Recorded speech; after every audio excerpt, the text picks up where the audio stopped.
رمضان کی ایک پرسکون رات احمد اپنے بستر پر لیٹا تھا۔ روزے کی حالت میں دن گزارنے کے بعد وہ تھکن محسوس کر رہا تھا، لیکن نیند اس کی آنکھوں سے کوسوں دور تھی۔ کمرے میں ہلکی ہلکی چاندنی چھن کر آ رہی، باہر سے سحری کی تیاریوں کی دھیمی دھیمی آوازیں آ رہی تھی۔ احمد کروٹیں بدل رہا تھا کہ اچانک اسے محسوس ہوا کہ کوئی کھڑکی کے پاس کھڑا ہے۔ وہ آہستہ سے اٹھا اور دبے قدموں کھڑکی کی طرف بڑھا۔ باہر جھانکنے پر اس نے دیکھا کہ ایک لمبا سفید لباس میں ملبوس شخص کھڑا ہے۔ اس کا چہرہ روشنی سے بھرپور تھا، جیسے چاندنی اس کے اندر سمائی ہو۔ احمد کا دل زور زور سے دھڑکنے لگا۔ اس نے ہمت کر کے پوچھا، "آپ کون ہیں اور یہاں اس وقت کیا کر رہے ہیں؟" وہ پراسرار شخص مسکرا کر بولا، "میں ایک مسافر ہوں، روشنی کا مسافر۔ میں ہر اس دل کے قریب آتا ہوں جو سچائی اور نیکی کی تلاش میں ہوتا ہے۔" احمد حیران ہوا، روشنی کا مسافر؟ میں اب کی بات نہیں سمجھا۔ مسافر نے آسمان کی طرف دیکھا اور بولا، "یہ رمضان کی رات ہے، برکتوں اور رحمتوں کی رات۔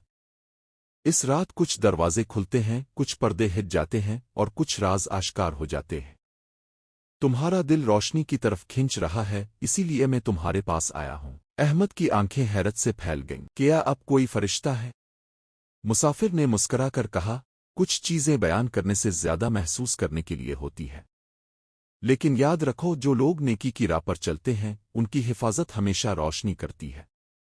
یہ کہہ کر وہ آہستہ آہستہ چلنے لگا اور دیکھتے ہی دیکھتے دھند میں غائب ہو گیا۔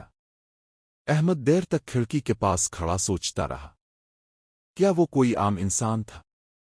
واقعی روشنی کا کوئی مسافر؟